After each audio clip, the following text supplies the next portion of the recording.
Today, we're diving into something that's at the very heart of powerful communication: trust. We're going to lay out the credibility blueprint, showing you how to be a speaker that people don't just hear, but that they actually believe. You know the feeling, right? You've seen two people give a talk. For one of them, you're totally captivated, hanging on every single word. But the other one, you're kind of skeptical, maybe even pulling out your phone to fact-check them. So what's the big difference? Well, it's probably not what you think. That's it right there, the real secret sauce, the thing that makes an audience truly connect with you and trust what you're saying. It isn't about some flashy presentation or a super charming personality. It all comes down to a solid ethical foundation. Okay, so let's get into this. See, public speaking isn't just a performance. It's always been a tool for building up communities and shaping our world. And for any of that to work, it's got to be built on a set of ethical standards that we all share. So what are we really talking about when we say ethics? Well, think of it as our moral compass. It's the system we use to figure out what's right and what's wrong. For a speaker, this means making conscious choices with your words to be fair, honest, and respectful to your audience. And believe me, this is not some new idea. We're talking more than 2,000 years ago. The philosopher Aristotle was making this exact point. He said that being able to ethically defend your ideas with words is just as vital as being able to physically defend yourself. That's how fundamental this is. So where did all these ideas about ethical speaking even come from? Well, they have some pretty deep roots in our legal system, our culture, and a whole lot of philosophy. Let's trace that back for a second. Legally, you've got cornerstones like the First Amendment, right? It protects our freedom of speech. And that whole idea rests on this concept of a free marketplace of ideas. The belief that if you let all ideas compete out in the open, the truth will eventually rise to the top. Culturally, it's as simple as the golden rule. Talk to others the way you want to be talked to, with honesty and fairness. But, and this is a big but, freedom of speech doesn't mean it's a free-for-all. There are lines you can't cross. A perfect example is defamatory speech. That's when you knowingly spread lies that hurt someone's reputation. It's a huge reminder that our freedom to speak comes with a massive responsibility to speak truthfully.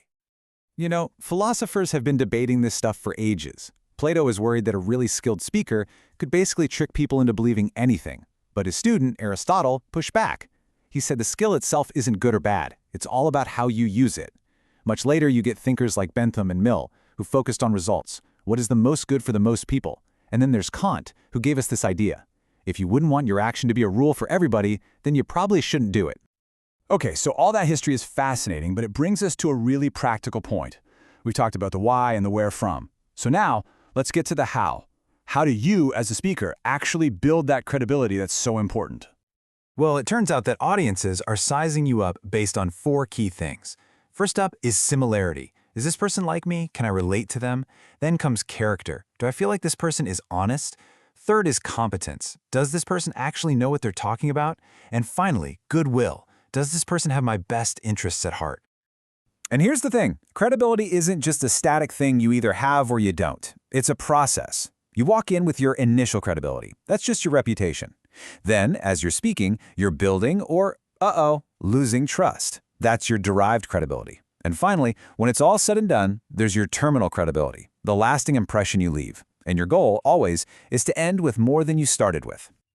All right, now if you want to know the absolute fastest way to completely destroy all that hard work, we need to talk about the ultimate credibility killer. Let's talk about plagiarism. It's pretty simple on the surface, right? It's using someone else's words or, and this is key, their ideas and passing them off as your own. It's not just academic dishonesty. It's a fundamental breach of trust, both with the person you took from and with your audience.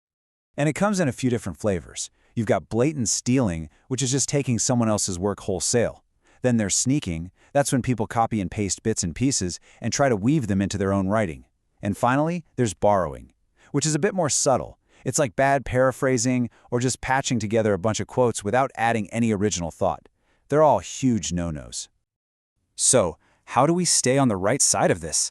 How do you share great ideas ethically and build your credibility at the same time? Let's get practical. There are really just 3 golden rules. First, cite your sources out loud and clearly. Don't just say, studies show. Say, according to a 2015 report from CNN.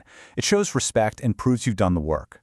Second, make sure you're using the information fairly and in its original context. Don't twist it. And third, paraphrase the right way. That means really understanding the idea and then explaining it in your own words and style. And check out this example. It makes it super clear. On the left, that's sneaking. It's just swapping out a few words but keeping the same basic sentence. On the right, though, that's the good stuff. The speaker introduces the source first and then completely rephrases the information. They processed the idea and made it their own while still giving full credit. That is the goal. At the end of the day, it all boils down to this one simple fact. As a speaker, as a professional, heck, as a person, you have one reputation. And every single time you open your mouth to speak, you're making a choice to either build it up or let it crumble. So I'll leave you with that question to think about. Your words are the bricks you use to build your reputation. The blueprint for building a strong one is right here. The only question left is, what will you choose to build? Thanks for tuning in.